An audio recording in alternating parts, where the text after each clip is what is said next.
इंसानों के अंदर है ना भगवान ही विश्वास होता है और भगवान के नाम पर ही उनके अंदर अंधविश्वास होता है। विश्वास तो ये होता है कि भगवान हमारे साथ है, वो विश्वास ठीक है, लेकिन अंधविश्वास तब बनता है जब इंसानों को ये लगता है कि भगवान ही सब कुछ देंगे, भगवान ही सब कुछ करेंगे, हम इंसान कुछ नहीं कर सकते हैं। तो भगवान श्री कृष्ण गीता के 13वें अध्याय के अंदर इन श्लोकों के अंदर, जो पीछे श्लोक चल रहे हैं, इन श्लोकों के अंदर खुद कहते हैं कि हे अर्जुन, हे वत्स, इस धरती के अंदर भगवान का कोई भी रोल नहीं है, भगवान कुछ भी नहीं करता है। हाँ, ये बात सत्य है कि इंसान के शरीर के अंदर उनकी आत्मा के रूप में भगवान हमेशा इंसानों के साथ रहते हैं, लेकिन यह भी सत्य है कि आत्मा अकर्ता होती है, आत्मा कोई भी काम नहीं करती है, कोई भी कर्तव्य नहीं निभाती है। तो इस प्रकार भगवान भी इस इंसानी शरीर के अंदर आत्मा के रूप में रहकर भगवान भी इस जीवन के अंदर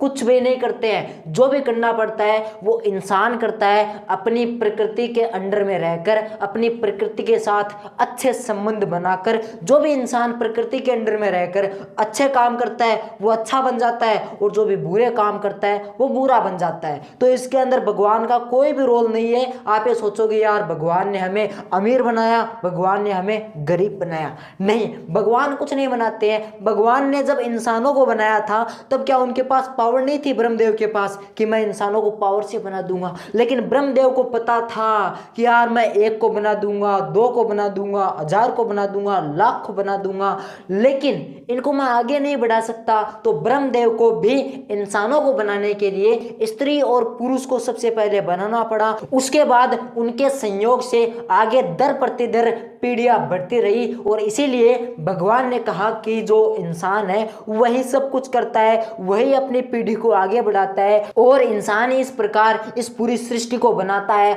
आगे चलाता रहता है। लेकिन अब आप सोचोगे यार भगवान जब हमारे पास है, हमारे साथ है, तब उनका काम क्या है? भगवान का काम वही है जैसे सूर्य इस धरती को चमकाता रहता है, वैसे ही भगवान हमारे आत्मा के रूप में हमारे अंदर रहकर ऐसा प्रकाश देते हैं, ऐसा नेत्र का काम करते हैं कि हमें है ना आगे का रास्ता वो दिखाते रहते हैं, और इंसानों को उस रास्ते पर खुद ही चलना पड़ता है। तो सबसे पहले ये बात समझ लेना कि भगवान है ना हमारी मदद करते हैं, लेकिन ये नहीं कि यार भगवान ने पैदा कर दिया और सब कुछ ऐसे कहेंगे बेटा तू ले ले, कोई बात नहीं, तू ले ले, मैं तुझे दे रहा हूं और तू लेता जा। नहीं, ये एक्सेप्ट बिल्कुल मत करना कि भगवान हमको सब कुछ देंगे बैठे बिठाए। नहीं, भगवान कुछ नहीं देंगे, भगवान बस हमारे साथ है। वो कहते हैं ना कि इंसान को भगवान पे विश्वास होता है कि सब कुछ करेंगे, इसीलिए भगवान उसके साथ रहते हैं। इसलिए नहीं कि यार बेटा तू ये ले ले, मैंने तुझे दे दिया, बस तू अपने आप ऐसो आराम की जिंदगी जी।